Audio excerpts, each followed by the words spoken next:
오늘 주시는 하나님 말씀 로마서 13장 1절에서 7절 말씀 한 절씩 교독하겠습니다. 1절 제가 읽습니다. 각 사람은 위에 있는 권세들에게 복종하라. 권세는 하나님으로부터 나지 않음이 없나니 모든 권세는 다 하나님께서 정하신 바라. 그러므로 권세를 거스르는 자는 하나님의 명을 거스름이니 거스르는 자들은 심판을 자취하리라. 다스리는 자들은 선한 일에 대하여 두려움이 되지 않고 악한 일에 대하여 되나니 네가 권세를 두려워하지 아니하려느냐? 선을 행하라. 그리하면 그에게 칭찬을 받으리라. 그는 하나님의 사역자가 되어 네게 선을 베푸는 자니라. 그러나 네가 악을 행하거든 두려워하라. 그가 공연히 칼을 가지지 아니하였으니 곧 하나님의 사역자가 되어 악을 행하는 자에게 진노하심을 따라 보응하는 자니라. 그러므로 복종하지 아니할 수 없으니 진노 때문에 할 것이 아니라 양심을 따라 할 것이라. 너희가 조세를 바치는 것도 이로 말미암음이라. 그들이 하나님의 일꾼이 되어 바로 이 일에 항상 힘쓰느니라. 같이 읽습니다. 모든 자에게 줄 것을 주되 조세를 받을 자에게 조세를 바치고 관세를 받을 자에게 관세를 바치고 두려워할 자를 두려워하며 존경할 자를 존경하라. 아멘.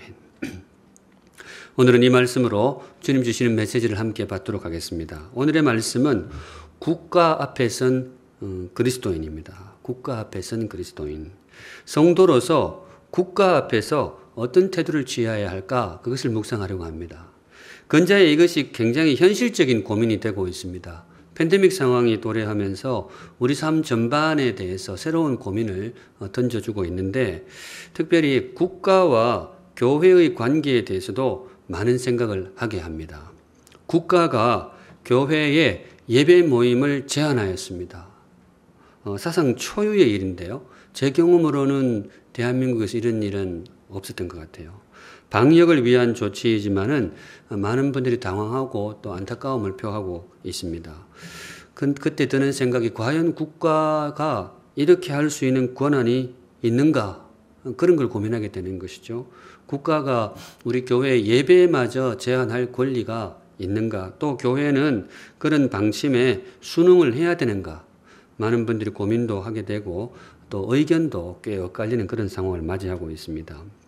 교회도 사회의 일원이기 때문에 정부 지침에 적극적으로 협력해야 된다.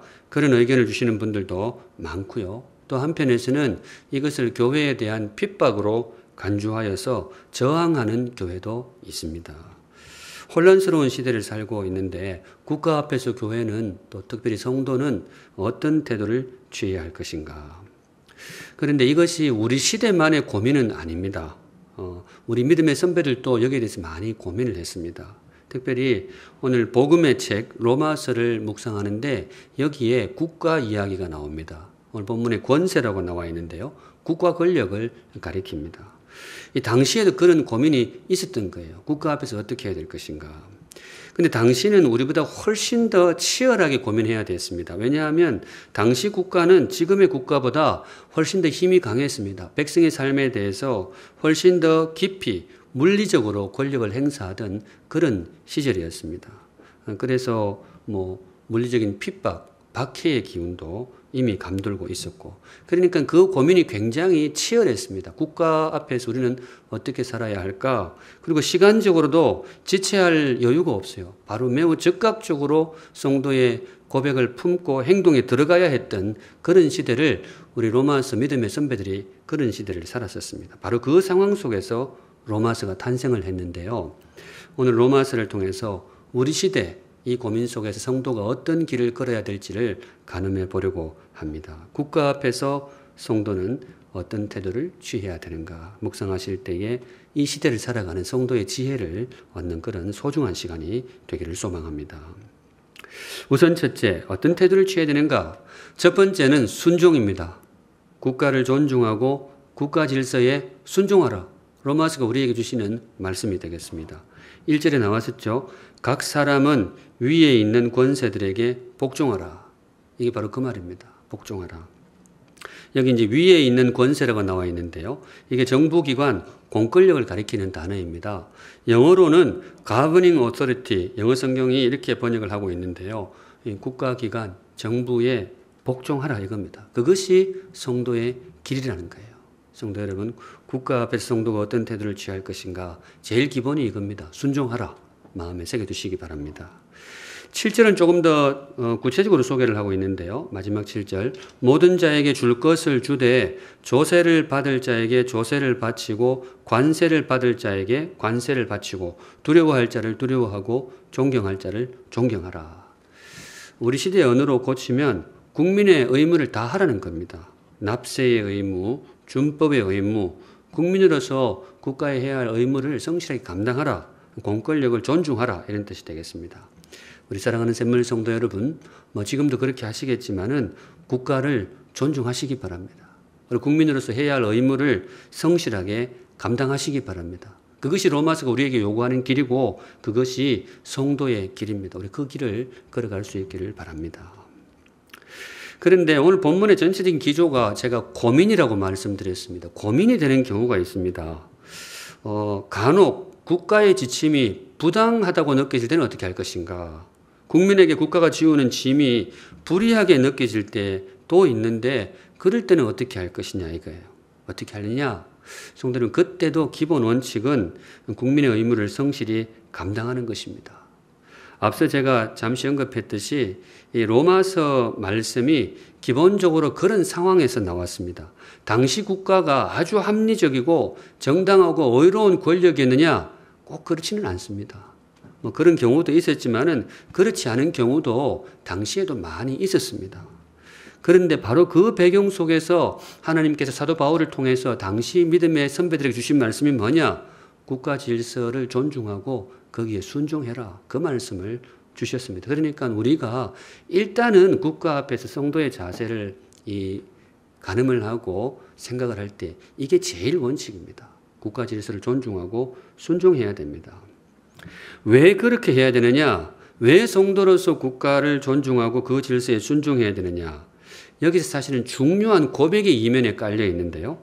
국가를 허락하신 분이 하나님이라는 고백이 여기에 있습니다. 우리가 왜 국가에 복종을 해야 되느냐? 하나님이 국가를 세우셨기 때문에 그래요. 1절에 보시면 각 사람은 위에 있는 권세들에게 복종하라 명령을 내려놓고 이유를 뒤에 소개하는데요. 뒷부분 같이 읽습니다. 시작. 권세는 하나님으로부터 나지 않음이 없나니 모든 권세는 다 하나님께서 정하신 바라. 국가가 그냥 생겨난 게 아니라는 거예요. 하나님이 허락하셨다. 국가 지도자가 그냥 세워진 게 아니라는 거예요. 주님이 정하신 것이다. 성도는 바로 이 고백을 품고 국가를 바라보게 됩니다. 그래서 성도는 국가의 질서에 순종하는 것이 마땅하다. 일반 국민들도 국가 질서를 존중하지만은 성도들은 더욱더 그렇게 해야 됩니다. 왜냐? 하나님이 세운 국가라고 믿기 때문에 그렇습니다. 근데 여기서 조금 더 깊이 들어가서 성도들이 꼭 기억해야 될 원리가 하나 있는데요. 성도가 국가에 순종하는 것은 국가 자체를 섬기는 것이 아니고 하나님을 섬기는 예법의 일부입니다. 이게 좀 차이예요. 일반 국민들이 국가 권력에 순종하는 것하고 우리 성도가 국가 권력을 존중하는 것하고는 근본적인 차이가 여기에 있어요. 우리는 국가가 우리의 주인이기 때문에 국가에 복종하는 게 아닙니다. 우리의 주인은 국가가 아니고 하나님이십니다. 우리는 하나님의 사람이고 우리는 오직 하나님만을 주님으로 섬깁니다. 그런데 그 하나님을 섬기는 예법 가운데 하나가 뭐냐? 하나님을 섬기는 예법 가운데 하나가 국가를 존중하는 겁니다. 왜냐? 하나님이 세우신 질서임을 믿고 그 질서를 존중하는 것이기 때문에 그렇습니다. 바로 그런 의미에서 국가 질서를 존중하고 순종하라. 이것이 로마서의 정신입니다. 조금 결이 다르죠. 그렇습니다. 오늘 본문이 나온 전체적인 맥락을 기억할 필요가 있는데요. 12장 1절입니다. 거기 보시면 우리 같이 한번 읽어볼게요. 자, 시작. 그러므로 형제들아 내가 하나님의 모든 자비하심으로 너희를 권하노니 너희 몸을 하나님이 기뻐하시는 거룩한 산 제물로 드리라. 이는 너희가 드릴 영적 예배니라. 제가 지금 로마서 마지막 덩어리를 묵상하고 있는데요. 12장부터 16장까지. 근데 12장부터 16장까지 나오는 모든 말씀은 이 말씀의 그늘에서 나옵니다. 12장 1절. 여기에 대한 적용입니다. 무슨 말인가 하면 우리의 모든 삶이 하나님 앞에 예배가 되어야 된다는 거예요. 그래서 제가 우리의 삶을 제물 원하시는 하나님 설교도 하고 심지어 우리의 일도 월크도 월십 예배가 되게 하소서. 우리의 모든 삶이 주님 앞에 예배가 되기를 원합니다. 그런 말씀도 전했는데요. 바로 그 연장선에 있어요. 국가 앞에서 국민의 의무를 다하는 것도 하나님을 예배하는 삶의 일부라는 겁니다. 우리는 그런 자세로 국가를 존중합니다. 우리는 국가를 예배하지 않습니다. 우리가 예배하는 것은 오직 하나님만을 예배합니다. 그런데 하나님이 세운 국가 질서인 줄로 믿기 때문에 그 질서를 존중하고 거기에 순종합니다. 그것이 바로 성도의 길이라고 믿기 때문입니다. 바로 그런 의미에서 우리 사랑하는 샘물 성도 여러분, 지금도 그렇게 하시겠지만은 국가를 존중하시고요, 국민으로서의 의무를 성실하게 감당하시는 귀한 성도들 되시기를 우리 주님의 이름으로 축복합니다. 아멘. 두 번째, 조금 더 깊이 들어갔어요. 국가 앞에서 성도는 어떤 태도를 취해야 되는가? 두 번째는 기대입니다. 국가를 기대하라. 성도는 국가를 향해서 기대를 품어야 됩니다. 어떤 기대를 품느냐? 4절에 나옵니다. 4절. 그는 하나님의 사역자가 되어 네게 선을 베푸는 자니라. 이게 국가를 향한 기대입니다. 여기서 앞에 그가 누구냐 하면 이 본문을 다 읽진 않았습니다만 3절에 이런 문구가 나와요. 다스리는 자, 국가 지도자를 가리킵니다. 권력을 가지고 국가 지도자, 그걸 가리키는데 그 국가 지도자는 어떤 사람이고 어떤 사람이 되어야 하느냐? 성도들은 이렇게 기대를 해야 된다는 거예요. 그는 하나님의 사역자가 되어 우리에게 선을 베푸는 자니라. 그 말씀이에요. 국가 지도자가 어떤 사람이냐? 하나님의 일꾼이라는 거예요. 하나님의 일꾼이 되어서 백성에게 선을 베푸는 사람이다. 국가가 그렇게 되어야 된다는 겁니다. 그리고 우리에게 적용해서 성도로서 국가를 향해 그런 기대를 품어야 된다는 것입니다. 앞에서 우리가 모든 권세는 다 하나님께서 정하신 것이다. 그렇게 고백을 했는데요. 국가 지도자도 마찬가지예요. 우리가 겉보기에는 그 투표를 통해서 지도자가 선출이 되지만은 우리의 고백은 좀 다릅니다. 투표를 사용하셔서 하나님이 세우신 지도자다. 저희들은 그렇게 고백을 합니다. 하나님의 섭리 가운데 그렇게 하나님이 정한 사람이다. 바로 그래서 우리는 이런 기대를 품는 거예요. 국가 지도자는 마땅히 하나님의 뜻을 행해야 된다.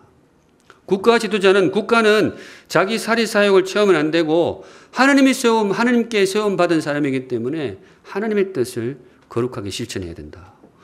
물론 당사자는 이걸 모를 수도 있어요. 믿지 않는 분이 대통령이 되면 이 말씀을 알 턱이 없죠. 그런데 적어도 우리 성도들은 그런 기대를 품어야 된다는 거예요. 그리고 어떤 루트를 통해서든지 이 말씀이 그 당사자에게 들어가게 해야 할 의무가 우리 성도에게 있습니다. 지금도 그렇게 아시는지 모르겠는데 가끔 유력하신 목사님들이 청와대에 가서 대통령과 함께 예배를 드리고 하는 그런 경우가 있습니다. 잘 하시겠지만은 수많은 말씀 중에 이 말씀은 꼭 전해야 됩니다. 대통령께서 국민의 투표로 당선된 걸로 알지만은 저희 믿음의 사람들은 좀 고백이 다릅니다.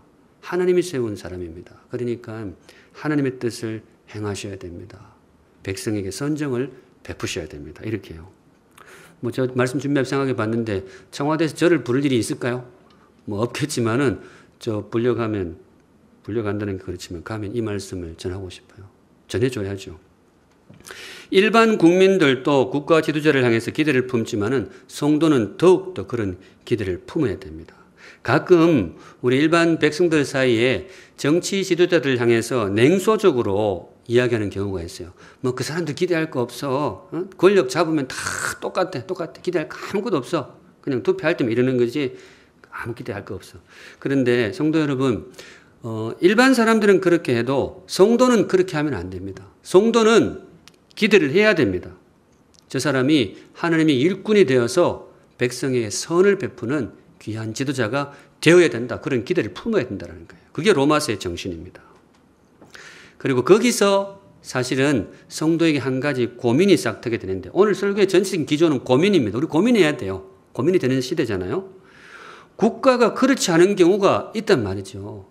하나님의 기대를 저버리는 경우가 많이 있어요. 국가 권력이 백성에게 선을 베풀어야 되는데 오히려 악을 베풀고 하나님의 뜻을 행해야 되는데 하나님의 거룩하신 뜻을 거스르는 경우도 왕왕 있습니다. 지금도 많이 있잖아요. 미얀마 국민들, 백성들 너무나 힘든 시간을 보내고 있습니다. 올림픽 때문에 지금 가려져 있어서 그렇지 지금도 고통이 계속되는 것으로 알고 있습니다.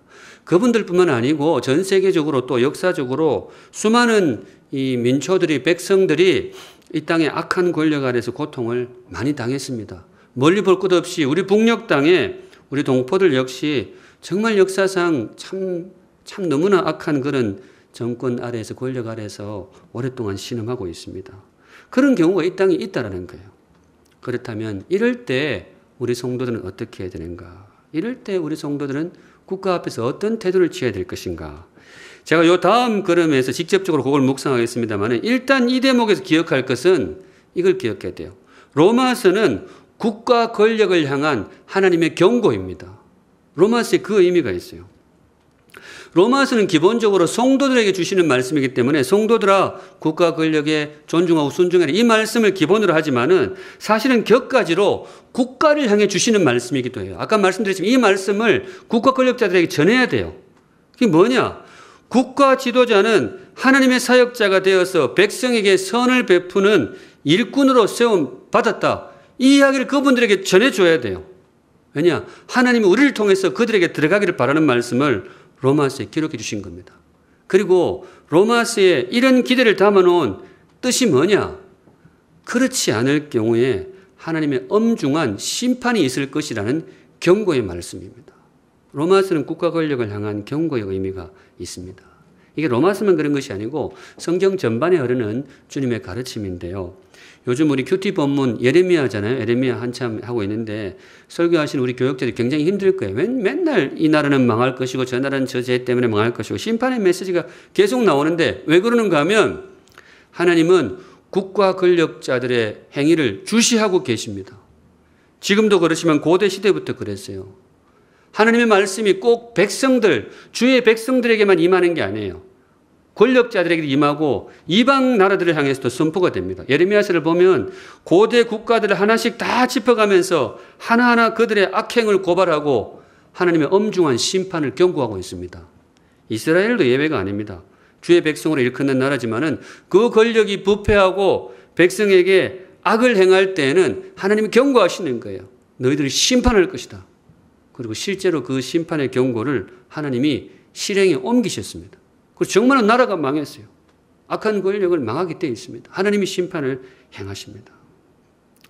바로 이 기대, 이 경고의 말씀이 로마서의 정신입니다. 바라기는 이 말씀이 우리 대한민국의 정치 지도자들에게 잘 전달이 되어서 그분들이 세움받은 그 사명을 선하게 잘 감당할 수 있기를 간절히 소망합니다. 국가 권력 앞에서 우리는 어떤 태도를 가질 것이냐. 두 번째, 국가를 기대하라 이렇게 했고요. 세 번째, 조금 더 본격적으로 말씀 속으로 들어갑니다. 국가 앞에서 성도는 어떤 태도를 취해야 하는가. 세 번째는 양심입니다. 오늘 어쩌면 이게 핵심어인데요. 양심입니다.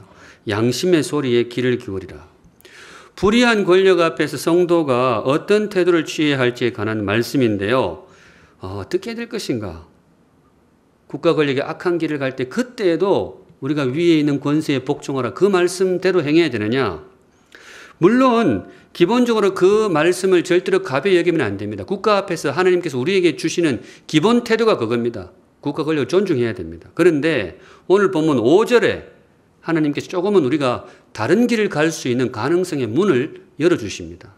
5절에 이렇게 나와 있어요. 그러므로 복종하지 아니할 수 없노니 진노 때문에 할 것이 아니라 무엇을 따라 할 것이라? 양심을 따라 할 것이라. 눈에 들어오는 단어가 있죠. 양심입니다. 양심. 하나님 우리에게 주신 선한 양심. 이 단어가 우리에게 다른 길을 걸어갈 수 있는 여지를 제공해 줍니다. 다른 길을 갈 수 있는 여지. 성도는 어떤 사람이냐? 성도는 권력에 순응하는 사람이 아니고 양심을 따라 살아가는 사람입니다. 국가가 세운 법에 따라서 우리가 사는 사람이 아니고요. 하나님 우리 마음 속에 심어주신 양심을 따라서 살아갑니다. 그것이 성도의 삶입니다. 성도 여러분, 여러분들의 마음 속에 있는 그 양심의 소리에 귀를 기울이시기 바랍니다.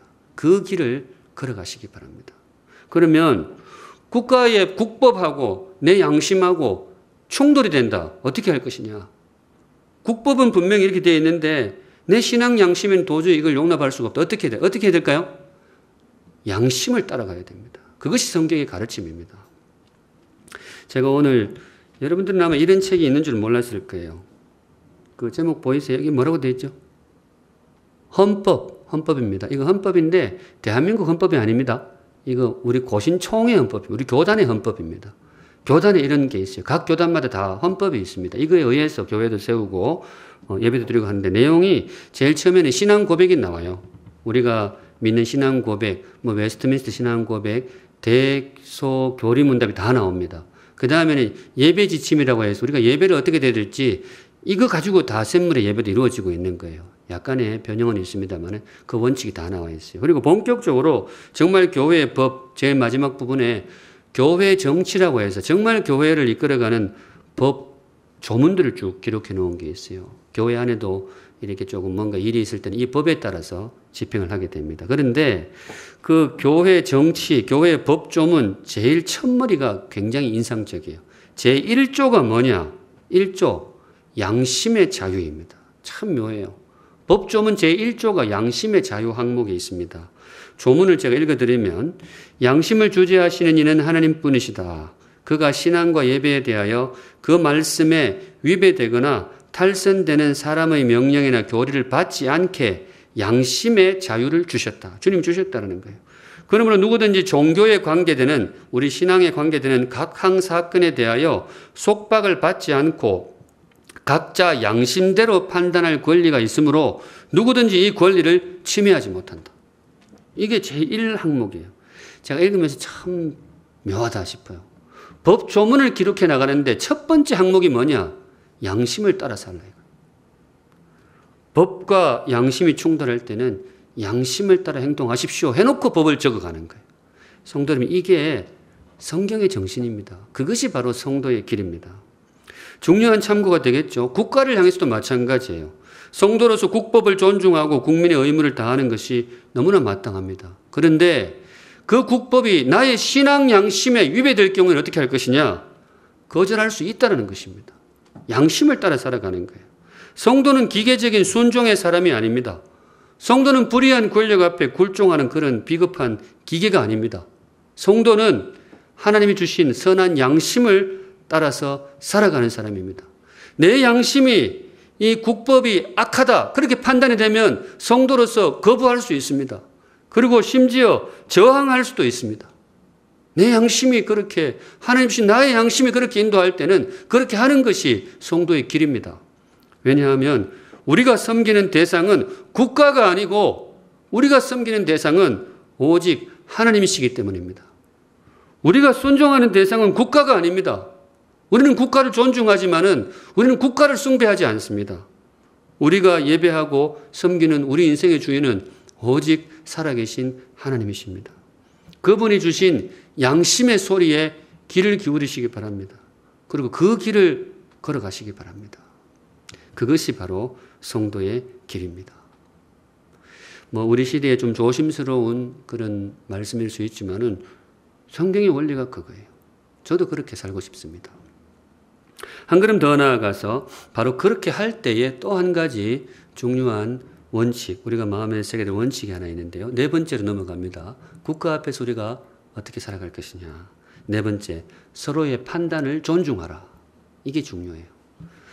서로의 판단을 존중하라. 성도들 사이에 어떤 사안에 대해서 의견이 갈릴 때가 있습니다. 지금이 국가 질서에 순종할 때인지 아니면 지금은 성도의 양심을 걸고 거절하고 심지어 저항할 때인지 이 판단이 서로가 다르게 나올 때가 많이 있습니다. 나는 그렇게 생각하는데 저분은 다르게 생각하는 거예요. 그럴 때 어떻게 해야 될 것인가? 그럴 때 중요한 원칙인데요. 서로의 판단을 존중할 줄 알아야 됩니다. 그것이 성도의 성숙함입니다. 왜냐? 양심의 판단은 획일적이지 않습니다. 하나님께서 우리에게 주신 그 양심의 판단은 획일적으로 나오는 게 아니에요. 각자에게 주신 양심의 그 판단의 어떤 흐름이 차이가 날 때가 분명히 있습니다. 예를 들어 어떤 권력이 정말로 악한 권력인지 저 정부가 정말로 하나님의 뜻을 거스르는 악한 집단인지 거기에 대한 판단이 나와 다른 성도 사이에 다를 수가 있다는 거예요.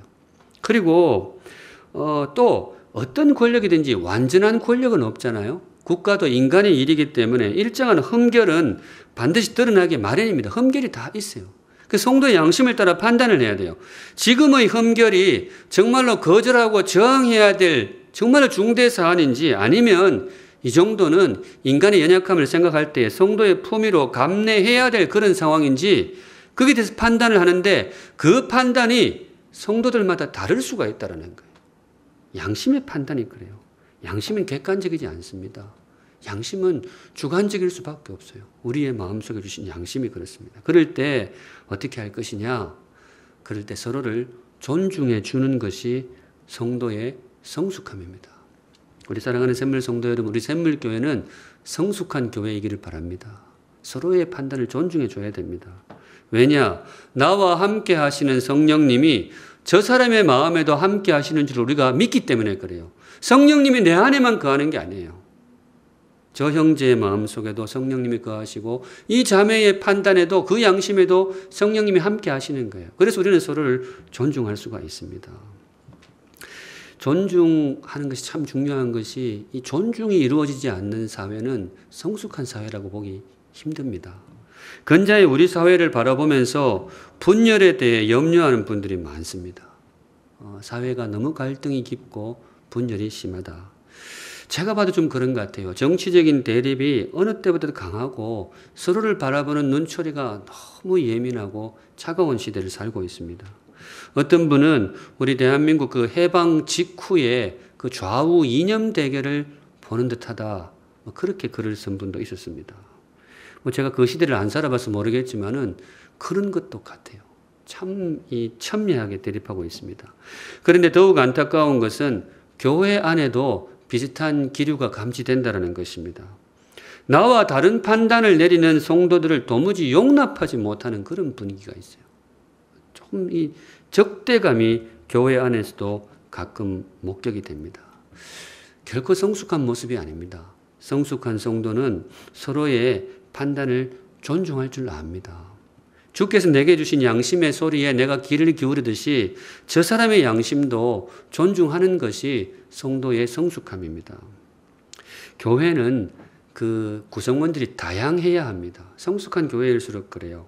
물론 이 다양성이라는 것이 최근에 이 성경이 금하고 있는 이 참 그런 악에 대해서도 이 다양성이라는 이름으로 포용했는데 그런 주장을 하시는 분들이 있는데 그건 정말 안 되죠. 그건 안 되지만은 근데 적어도 제가 믿기로는 선거할 때 투표할 때 1번 찍는 사람하고 2번 찍는 사람은 얼마든지 한 교회를 이룰 수 있어야 그래야 성숙한 교회입니다. 그런 차이를 가지고 함께 할 수 없다면 그건 성숙함이 아닙니다. 주님의 제자들도 그랬습니다.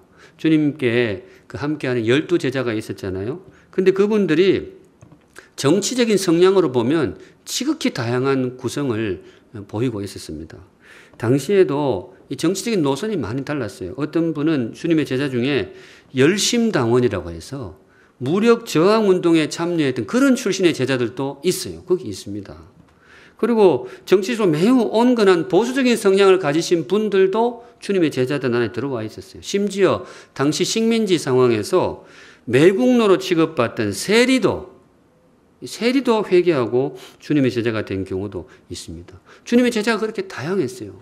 저는 이것이 주님의 의도적인 메시지라고 믿습니다. 서로의 차이를 인정해 주는 그런 공동체가 되어야 된다는 거예요. 저는 정치적인 성향 때문에 교회가 갈리거나 상처를 입는 일은 없어야 된다고 믿습니다. 투표하는데 1번끼리 모이라, 2번끼리 모이라. 그거는 주님의 몸을 정말 욕보이는 일입니다. 주님의 몸을 그런 식으로 대하면 안 됩니다. 성도 여러분, 우리 서로의 어떤 그런 차이들은 존중해 줄 아는 성숙함이 있기를 바랍니다. 그리고 우리가 그렇게 할 수 있는 이유가 있습니다. 왜냐하면 국가는 절대적인 가치가 아닙니다. 이거 정부 지도자를 들으면 기분 나쁠 수도 있겠지만은 국가가 우리 삶의 절대적인 가치가 아닙니다. 우리의 운명을 결정하는 것은 국가가 아니라 우리를 돌보시는 하나님입니다. 하나님 앞에서는 우리가 그분을 절대로 놓칠 수는 없지만 국가에 대해서는 사실 조금 여유를 가질 필요가 있어요. 내년에 대통령 선거 있는데 이 사람이 되면 나라가 망할 것이다. 안 망할 겁니다. 저 사람이 되면 우리나라가 막 흥할 것이다. 꼭 그렇지도 않을 거예요. 물론 그렇게 되기를 바랍니다만은 우리의 운명은 그 지도자 한 사람한테 달려있는 게 아닙니다. 교회의 운명이 국가 지도자 한 사람에 의해서 달려있는 게 아닙니다. 교회도 마찬가지예요. 목사 한 사람한테 달려있는 교회는 성숙한 교회 아닙니다. 우리의 운명은 하나님께 있습니다. 우리는 큰 믿음을 품고 조금은 이 대목에서 여유를 부릴 수 있습니다. 성도는 국가를 존중하지만은 국가를 의지하지는 않습니다. 이게 성도의 여유입니다. 성도가 의지하는 것은 국가가 아니고 오직 하나님이십니다. 우리 샘물 성도들은 이 정도의 여유는 갖고 살아갈 수 있기를 바랍니다. 우리 그렇기 때문에 더더욱 서로의 판단을 존중할 수가 있습니다. 성도의 여유가 있어야 돼요. 어느 길을 가든지 성도의 양심을 품고 성도의 품위를 지키면서 걸어가신다면 목사로서 여러분들의 걸음을 응원합니다. 이쪽으로 가시는 분도 응원하고 저쪽으로 가시는 분도 응원합니다. 그리고 그렇게 사시고 주일에 같이 예배 드리시고 성도의 양심을 따라서 살아가시면 됩니다. 저도 그렇게 하려고 늘 다짐합니다. 이 자리를 빌어서 저도 그렇게 할 겁니다. 국가의 방침에 대해서 거슬러야 할 때는 제가 거슬러야 된다고 판단되면 거스를 것입니다. 순종해야 할 때는 저도 순종할 것입니다. 그리고 이 대목이 중요한데요. 거슬러서 감당해야 될 불이익이 있다면 감당할 것입니다. 그게 성도의 품위입니다. 그리고 순종해서 감당해야 할 오해가 있다면 그것도 감당해야 됩니다. 그게 성도의 성숙함입니다. 성도는 사실은 오늘 설교 제목이 국가 앞에 선 그리스도인 그렇게 했는데요. 지금 이 시간부로 제목 바꿉니다. 하나님 앞에 선 그리스도인입니다. 우리는 국가 앞에서 사는 게 아닙니다.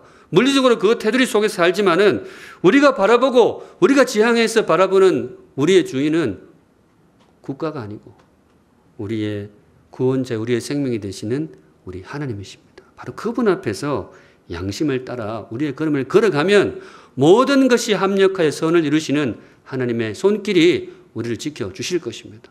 성도는 그렇게 사는 겁니다. 마지막으로 국가 앞에서 어떤 태도를 취해야 될 것인가 한 단어만 던져드리고 설교 마무리합니다. 마지막 단어는 기도입니다. 성도 여러분, 국가를 위해서 기도하시기 바랍니다. 국가를 기대하시고 양심을 따라서 움직이기도 하시고 그렇게 하지만은 성도의 역시 기본은 국가를 위해서 기도해야 됩니다. 지금도 많이 하시지만은 공사관에 기도하실 때에 대한민국을 위한 기도를 마음을 많이 할애하시면 좋겠습니다. 예레미야 29장 7절에 이런 구절이 있습니다.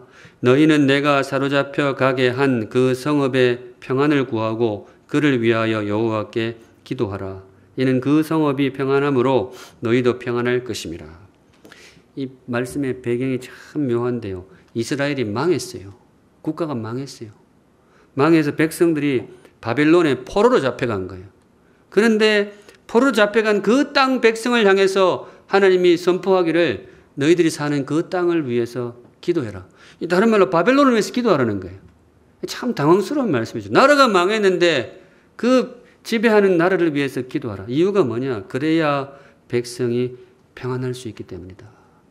이 국가의 어떤 애국심 차원에서는 조금 불편할 수도 있는데 우리 하나님이 그런 명령을 하셨어요. 나중에 뭐 이게 자세히 묵상할 기회가 있겠습니다만은 기본적으로는 그래요. 그런 상황에서도 국가를 위해서 기도하라 그랬는데 하물며 지금 우리가 대한민국을 위해서 기도하지 않는다. 그거는 성도의 정신에 맞지 않다는 것이죠. 성도 여러분, 이 땅을 위해서 많이 기도하시기 바랍니다. 성도는 기도하는 사람이고 기도의 힘을 믿는 사람입니다. 우리 삶의 중요한 국면마다 우리는 늘 기도합니다. 가정을 위해서 기도하고 교회를 위해 기도하고 일터를 위해 기도하고 병자들을 위해서 기도하고 자녀들을 위해서 기도하고 늘 기도합니다. 왜냐? 기도가 힘이 있음을 우리가 믿기 때문에 그렇습니다. 그렇기 때문에 우리의 기도에 대한민국을 위한 기도의 자리도 꼭 할애를 하시기 바랍니다. 이 땅이 정말로 부강한 나라가 되고 그래서 이 땅 백성이 정말 안전하고 평화롭게 사는 나라가 될 수 있도록 무엇보다 하나님의 뜻을 거스르지 않는 거룩한 나라가 되기 위해서 우리 성도가 늘 기도해야 될 것입니다. 그리고 더불어서 행동도 하시면 좋겠어요. 국가를 위한 행동도 하세요. 여러분의 양심을 따라서. 우리 국가가, 우리나라가 정말로 귀한 나라가 되도록 저는 성도가 국가를 위해서 할 수 있는 제1 행동이 뭐냐? 투표라고 믿습니다. 성도는 투표해야 됩니다. 내년에 대통령 선거가 있는데요.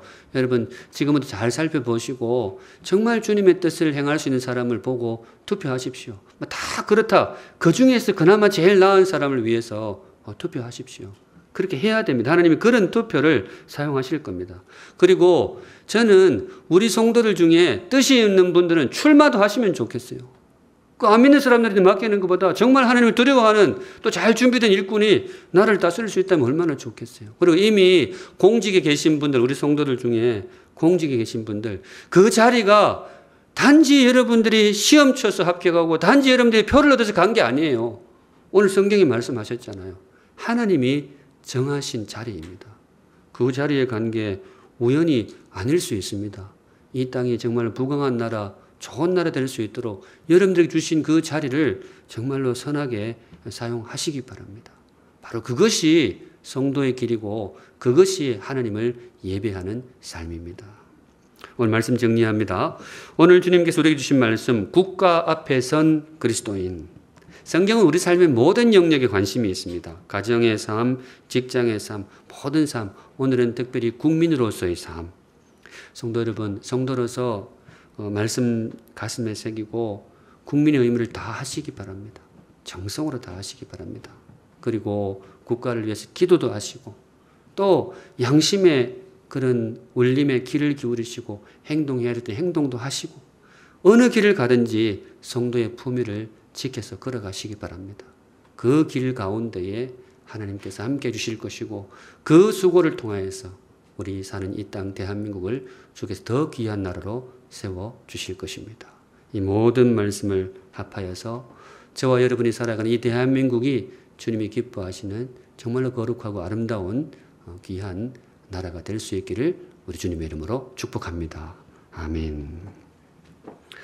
함께 찬양하겠습니다. 처음 대하는 찬양일 수도 있는데요. 제목이 셉니다. 한라에서 백두까지, 백두에서 땅끝까지. 가사가 오늘 말씀 그대로인데요. 우리 기도하는 마음으로 찬양하겠습니다. 이 땅에 동가서 남가고. 거룩하신 하나님 아버지, 오늘도 주신 말씀 또 열린 마음으로 가슴에 새깁니다. 우리에게 귀한 대한민국 국가를 선물해 주셔서 감사를 드립니다. 여러 가지 어려운 시절도 많이 있었고 나라가 지워지고 국호가 사라진 그런 어두운 시대도 있었지만은 주님의 섭리 가운데에 다시 광복을 맞이하게 하시고 그 전쟁의 포화 속에서도 잿더미 속에서 이런 단기간 동안 이렇게 귀한 부강한 나라를 세울 수 있도록 인도해 주신 주님의 은혜에 감사를 드립니다. 세임받은 일꾼들의 수고를 격려하여 주시고 바로 없기는 이전보다 앞으로의 우리나라에 걸어가는 길이 더 부강하고 평화롭고 또 거룩할 수 있도록 인도해 주시옵소서. 선한 지도자를 세워주시고 백성에게 귀한 지도자를 분별할 수 있는 눈도 허락하여 주시옵소서. 특별히 하나님을 믿는 주의 백성들이 나라를 위하여서 기도하고 국민의 의무와 그런 귀한 권리들을 행사할 때에 우리의 걸음을 통하여서 하나님 이 땅을 더욱 귀하게 축복하여 주시옵소서. 믿는 자들이 더 솔선수범하게 하시고 이 땅의 백성들을 이끌고 갈 수 있는 그런 교회가 되게 하여 주시옵소서. 아멘. 거룩하신 하나님 아버지, 오늘도 성도들 귀한 헌물 하나님께 올려드립니다. 기쁘게 받으시고 우리 성도들의 고백과 감사와 또 간구의 제목 세밀하게 읽어보시고 우리 성도들을 가장 복되고 존귀한 길로 인도하여 주시옵소서. 아멘. 지금은 우리 구주 예수 그리스도의 은혜와 하나님 아버지의 그 크신 사랑과 지금도 우리의 걸음을 인도하시는 성령 하나님의 임재하심과 섭리하심이 머리 숙여 주를 예배하는 사랑하는 모든 백성들 위에 또 이 땅 대한민국의 앞걸음 위에 이제로부터 영원까지 항상 함께 계실지어다. 아멘.